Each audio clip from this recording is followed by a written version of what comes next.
आज एक लेनोवो का बोर्ड आया है जिसका पार्ट नंबर आप देख सकते हैं NM-A311, ठीक है ना। इस पर एक मस्त प्रॉब्लम आई है और उसका मस्त सोल्यूशन भी बताऊंगा आपको, है ना। ये देखिए डीसी जैक मैंने इसमें प्लग इन किया है, ये डीसी मशीन एम्पियर 00, ठीक है।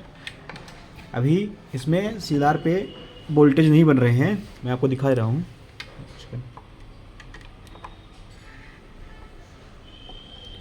ये इसका फर्स्ट मॉसफेट है, ये देखिए 19 वोल्ट अवेलेबल है। ये इसका सेकंड मॉसफेट है, यहाँ इतना वोल्ट अवेलेबल है। और ये इसका CLR है, ये देखिए CLR पे कोई वोल्टेज नहीं है, ठीक है ना। और इस मॉसफेट के इस वाले इसके ड्रेन साइड में कोई वोल्टेज नहीं है, ठीक है ना। मैं जहाँ तक चेक कर लिया हूँ इसमें तो दोनों पी चैनल के मॉसफेट लगे हुए हैं और जो सेकेंडरी मॉसफेट है उस पर एक साइड वोल्टेज है, एक दूसरे साइड वोल्टेज नहीं है, ठीक है ना। मैंने शॉर्टिंग भी चेक कर ली, शॉर्टिंग भी नहीं है। दूसरा मॉसफेट भी चेंज कर लिया, उससे प्रॉब्लम सॉल्व नहीं हुई। ये इसकी चार्जिंग आईसी है, चार्जिंग आईसी आप देख सकते हैं, ये चार्जिंग आईसी है इसकी, ठीक है ना। BQ737 लगी हुई है इस पर। मैंने इसको इस आईसी को भी चेंज करके देख लिया, तब भी प्रॉब्लम सेम टू सेम बनी। जब मैंने इसका आईसी का रिक्वायरमेंट चेक किया तो आप देखिए यहाँ पे रिक्वायरमेंट देखिए आप, ये रिक्वायरमेंट है इसका VCC पिन, ये वाली पिन, ये पिन इसमें 19 वोल्ट अवेलेबल है, ठीक है ना। हमारा जो इनपुट है वोल्टेज वो आ रहा है, ठीक है ना। जब ये आईसी वर्क करती है तो जब पहले इसका VCC बनता है, ठीक है ना। VCC बनने के बाद इसका AC डिटेक्ट बनता है, ये वाला ये बनता है आपका, ठीक है ना। ये चीज़ बनता है, एक सेकंड, ये AC डिटेक्ट बनता है, ठीक है। AC डिटेक्ट बनता है, इसके बाद AC ओके निकलता है और फिर सारी आईसी का जो इसके बाद फिर रीजन बनता है, इसके बाद आईसी प्रॉपर वर्किंग में आती है और सारा बोर्ड ऑन होता है, ठीक है ना। अभी जब मैं चेक किया तो इसका VCC आ रहा था लेकिन AC डिटेक्ट नहीं बन रहा था और AC ओके भी नहीं बन रहा था और ये रीजन भी नहीं बन रहा है, मतलब तीनों वोल्टेज कोई भी नहीं बन रही थी, ठीक है ना। तो VCC के बाद पहले AC डिटेक्ट बनती है, ठीक है ना। AC डिटेक्ट कहाँ से आ रही है मैं दिखाता हूँ आपको, ये AC डिटेक्ट है, ठीक है ना।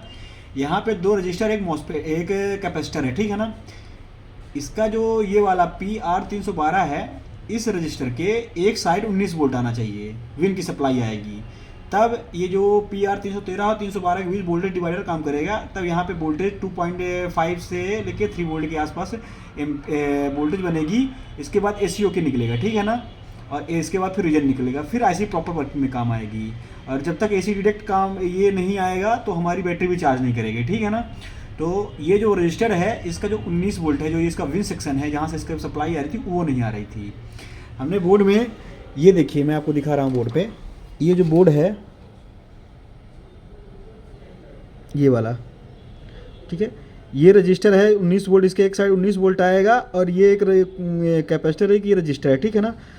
ये तीनों मिलके, ये दोनों रजिस्टर मिलके जब इसके एक साइड 19 वोल्ट आएगा तो दोनों, जब रजिस्टर 19 वोल्ट आने के बाद दोनों वोल्टेज डिवाइडर बनाएंगे, तब यहाँ पे 2.5 वोल्ट से लेके 3.3 वोल्ट की सप्लाई बनेगी पिन नंबर 6 पे, जहाँ पे AC डायरेक्ट आएगा, ठीक है ना। अब क्या हुआ मसला कि जो इसका रजिस्टर है एक साइड जो 19 वोल्ट आना था वो आ नहीं रहा था। तो हमने चेक किया कि इसकी सप्लाई कहाँ से बन रही है, तो ये डायरेक्ट इससे आ रही है, मॉसफेट से आ रही है, ठीक है ना। और यहाँ तक की कंटिन्यूटी हमने चेक की तो वो कंटिन्यूटी बन नहीं रही थी, ठीक है ना।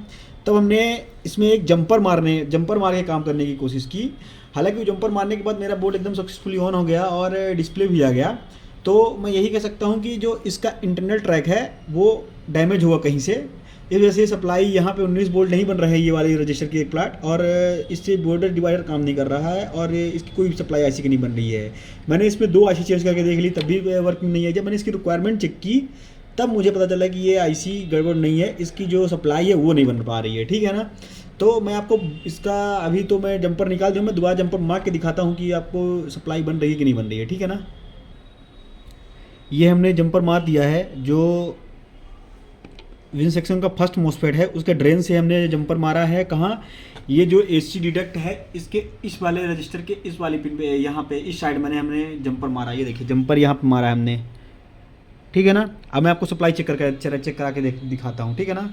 ये हमारा डीसी जैक है, ठीक है। और ये हमारा, हम इसको प्लग करते हैं, प्लग इन करते हैं, ठीक है ना।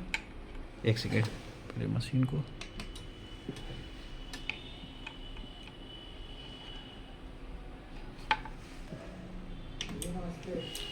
नमस्ते भैया। ये देखिए लगाते ही हमारा एम्पियर बढ़ गया। एक बार रिस्टार्ट लेगा दोबारा ये ऑन हो जाएगा बोर्ड 178 का। ये देखिए लाइट भी जल रही है इसकी, ये लाइट भी जल रही है इसकी, ठीक है ना। और प्रॉपर सप्लाई बन चुकी है। और ये हमारा डिस्प्ले भेजो, मैं डिस्प्ले चेक करा देता हूँ। ये मैंने स्क्रीन फंसा दी है। और ये हमारा जंपर भी है, देखिए जंपर भी हमारा मारा हुआ है अभी, ये देखिए जंपर भी मारा हुआ है हमारा, ठीक है ना। और सप्लाई हमने फंसा दी है, हमने स्क्रीन पे इसमें लगाई हुई है। अब मैं आपको दिखाता हूँ इसका कंडीशन। ये देखिए ये ऑन हुआ, ठीक है ना। रिस्टार्ट लेगा, इस बार डिस्प्ले दिखाता हूँ आपको। ये आया और ये देखिए आ गया डिस्प्ले ना। तो आप खुद ही देख सकते हैं कि एक सप्लाई मिसिंग कारण पूरी आईसी वर्किंग में नहीं थी और कोई सप्लाई नहीं बन रही थी। हमने एक छोटा सा जंपर मारा जिससे पूरा काम हो गया। मैं ये कह सकता हूँ कि ये बोर्ड जब आया था मेरे पास तो इसकी हाथ बहुत खस्ता थी, इस पर मुझे लगी था कुछ ना कुछ डैमेज होगा। तो इसका इंटरनली ट्रैक गड़बड़ था जिससे हमारी एसी रेट की जो वोल्टेज नहीं बन रही थी। और हमने जैसे जंपर मारा वोल्टेज बन गई, पूरा काम हो गया, रेडी हो गया ये लैपटॉप, ठीक है ना। ये